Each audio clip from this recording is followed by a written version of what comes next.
We're going to talk about security, what you have inside the learning environment, whether it's an LMS or virtual classroom. Those are things to protect. So you would want to do that. These are the 7 components or focuses that you will want to address. If you're new to LMS administration, this is definitely a very good high level perspective of what you really need to look at for security. Okay, let's start with authentication authorization.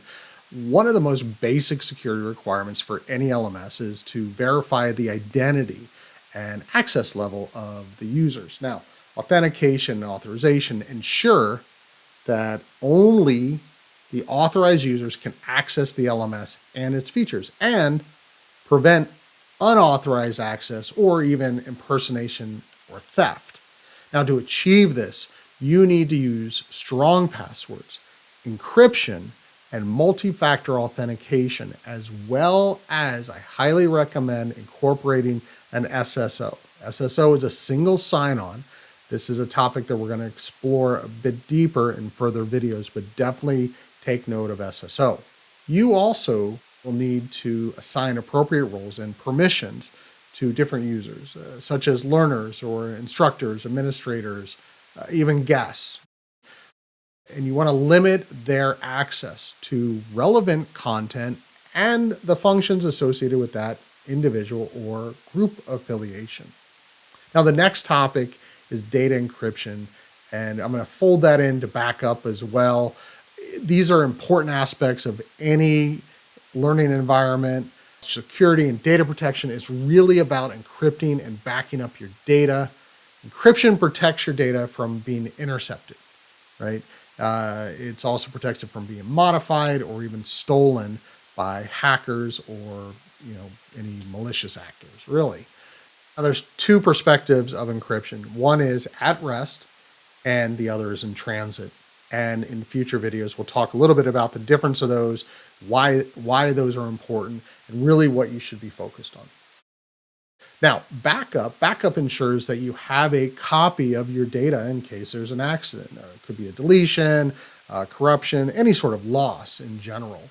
To encrypt your backup data, you need to use secure protocols such as HTTPS or SSL for your LMS and virtual classroom connections, as well as any sort of transmissions. Now, you have to take that in consideration as well. You'll need to use a reliable cloud service. Also, if you're backing up using internal or external drives, make sure that those are secure. Any sort of other storage devices to back up your data. In addition to that, you need to regularly test and update them. Now, compliance. A big challenge with LMS on the high consequence environment. COSO Cloud, we focus on high consequence environments, government agencies, finance, insurance, large entities that have, frankly, a lot to lose, right? The data protection is to comply with the relevant laws and regulations that govern that collection or processing or sharing of that personal data. Depends on your location, your industry, as well as your audience. You may need to follow different standards.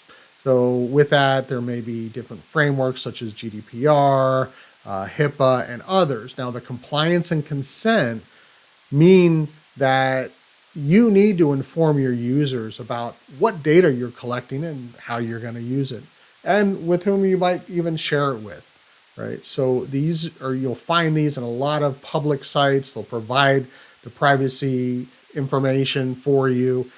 You also need to respect the rights to access and rectify and erase or even withdraw their data and respond to their requests promptly. Now, the next topic is content protection. So content protection, this issue is for LMS and virtual classroom environments, and data protection is there to protect your content from unauthorized copying, distribution, and plagiarism. Content protection and copyright involve safeguarding your intellectual property rights and respecting the rights of others. To protect your content, you need to use a digital rights management tool.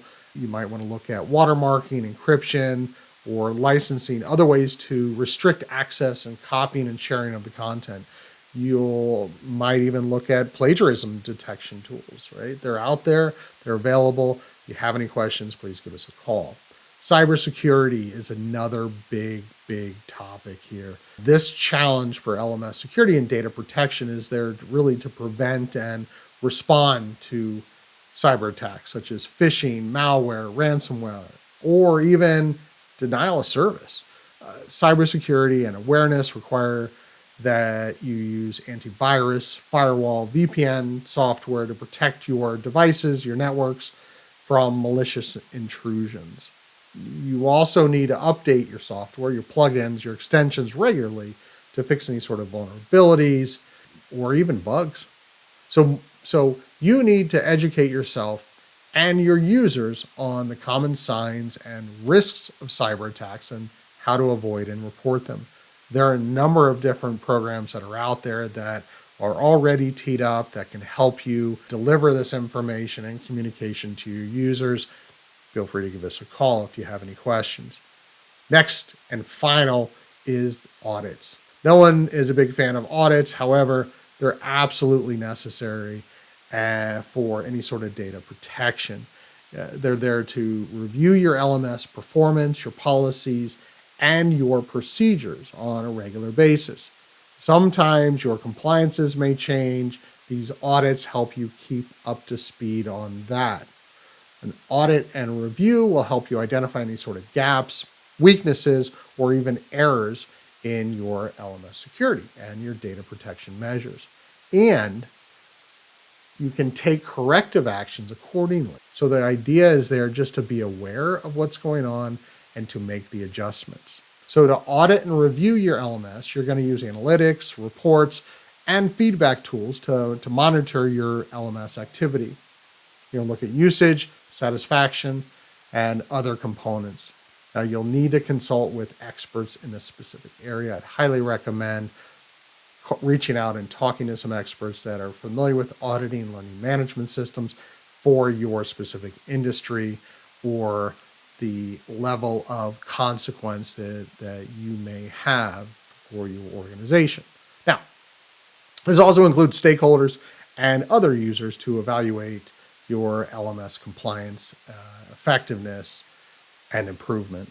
So these are the 7 components that you really need to focus on as far as your learning management and virtual classroom environments, and to help keep you and your organization as well as your users protected.